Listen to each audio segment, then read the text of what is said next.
الحمد لله رب العالمين والصلاة والسلام على سيدنا الأنبياء وسند المرسلين وعلى آله الطيبين وأصحابه الأكرمين ومن تبعهم بإحسان إلى يوم الدين. أما بعد، أعوذ بالله من الشيطان الرجيم. بسم الله الرحمن الرحيم.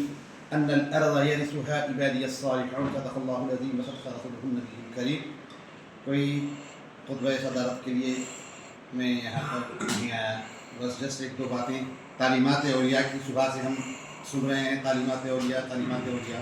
اس آیت کریمہ میں آپ کو بتاتا ہوں اولیاء کے نزدیک کس طریقے سے تعلیمات ہوتی ہے، کس طریقے سے قرآن کو اخذ کیا جاتا ہے. ایک میسیج ہے، ورنہ سارے مخارے نگاروں قابل ترین حضرات ہیں، ایک سے بڑھ کے ایک انہوں نے محنت کیا ہے. کئی شب و روز اس مقالے کی تیاری میں ان حضرات نے سر کیا ہے، اور اہل علم حضرات ان کی ہم ستائش کرتے ہیں اور ان کے لیے یہ توقع رکھتے ہیں کہ مزید بہتر سے بہتر ان کے مقالے منظر یہاں پہ آئیں گے. بہرحال یہ آیت کریمہ ہے، اور میں اس لیے آیت مجھے سمجھ آئی کہ کاشف پاشا نے اس آیت کریمہ سے اپنی گفتگو کا آغاز کیا. بڑی اچھی آیت ہے. اس میں عمومی طور پہ ترجمہ لیا جاتا ہے کہ بے شک اللہ تعالیٰ زمین کا وارث نیک بندوں کو بناتا ہے. اللہ تعالیٰ زمین کا وارث نیک بندوں کو بتاتا ہے. بتائیے آج دنیا کا کتنا خطہ ارضی ہے جو نیک بندوں کے ہاتھ میں ہے.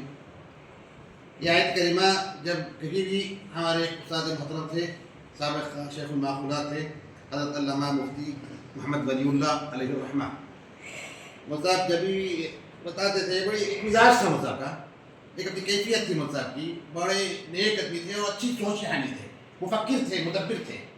تو اس آیت کریمہ کا ترجمہ کرتے تھے، فرماتے تھے میاں بے شک اللہ تعالیٰ صالحین سے مراد صلاحیت والے کہتے تھے، جن میں صلاحیت ہے اللہ انہی کو زمین کا وارث بناتا ہے. مذہب کا یہ ترجمہ ہوتا تھا، بہت اچھا ان کے اپنے فکر اور حساب سے درست سمجھ میں آتا تھا. رہی بات نیک، قرآن کا آیت کریمہ ہے. اب یہاں پر دیکھیے پہلی بات، اگر ہم عارفین اولیاء اللہ کی تعلیمات کو پیش نظر رکھتے ہیں تو ہم کو پہلے عرض کا ترجمہ کرنا ہے. پہلے ان الارض، پہلے عرض کہا گیا ہے کہ بے شک زمین کا وارث اللہ تعالیٰ صالح لوگوں کو بناتا ہے.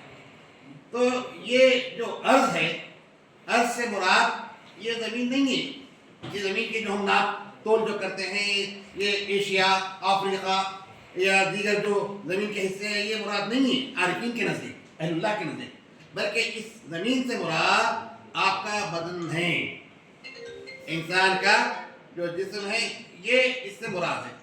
تو اب آپ اپنے جسم کے کتنے مالک ہیں بتائیے. آپ کا جسم، آپ کے پاس کتنا کنٹرول میں آپ کا جسم ہے، آپ کے اپنے اعضاء ہیں. آپ کو اللہ تعالیٰ نے 5 حواس سے نوازا ہے، سماعت، بصارت، شامہ، ذائقہ، لمسہ. 5 حواس سے رب کائنات نے آپ کو نوازا ہے. تو ان 5 حواس کا استعمال کس طریقے سے کرتے ہیں؟ تو بتایا جا رہا ہے کہ زمین جو آپ کا بدن ہے، اس بدن کا درست استعمال اللہ کے صالح بندے ہی کر سکتے ہیں. دیکھیے ایک مومن ہے، مومن کے بعد متقی ہیں، متقین کے بعد ولایت کا درجہ آتا ہے، متقین کے بعد ولایت کا درجہ آتا ہے. تو مومن کو متقی بننا ہے تو اس تقوی کی جو فہرست حضرات عارفین کے پاس ہے، جو طریقہ کار تعلیمات اولیاء ہیں، ان تعلیمات اولیاء میں ایک حواس خمسہ کا درست استعمال ہے. درست استعمال، جب آپ اس حواس خمسہ کا درست استعمال کریں گے تو آپ اس زمین کے وارث بن سکتے ہیں. آپ کا جو بدن ہے، بدن میں کیا نہیں ہے، آپ کے جسم انسانی میں کیا چیز نہیں ہے، ساری کائنات آپ کے جسم میں ہے. آپ اپنے جسم کو نہیں پہچانے، اپنے جسم کی آپ نے کبھی ریسرچ نہیں کیا، کبھی تحقیق نہیں کیا. تو جب اس جسم کی جب تحقیق ہوگی، ریسرچ ہوگی، تو جب اس کے بعد جب آپ وارث بنیں گے تو جب آپ میں صلاحیت آئے گی، آپ اپنے حواس کو پہچانیں گے. حواس کی حقیقت کیا ہے؟ وہاں آپ کو صرف اولیاء اللہ کی تعلیم ہے. ان کے پاس کوئی بڑے علوم یا بڑے چیزیں نہیں ہیں، انہوں ایک نقطہ ان کے پاس ہے، اور وہ نقطہ حق کا نقطہ ہے. دیکھتے ہیں حق کو، بولتے ہیں حق کو، سنتے ہیں حق کو، ہر عمل ان کا حق کے ساتھ ہوتا ہے. تو اس حق کو ہی جانتے ہیں وہ، اس کے علاوہ کچھ نہیں جانتے. جب آپ اپنے بدن کے مالک ہوئیں گے تو اس کی وراثت جب آپ کو مل جائیں گی تو آپ اپنے حواس کا درست استعمال کریں گے. جب درست حواس کا استعمال ہوگا تو آپ کو منزل اپنی ملے گی اور آپ کی منزل حق ہے. وصلی اللہ تعالی علی خیر خلقہ ونور عرشہ سیدنا مولانا محمد وآلہ وصحبہ وبارک وسلم.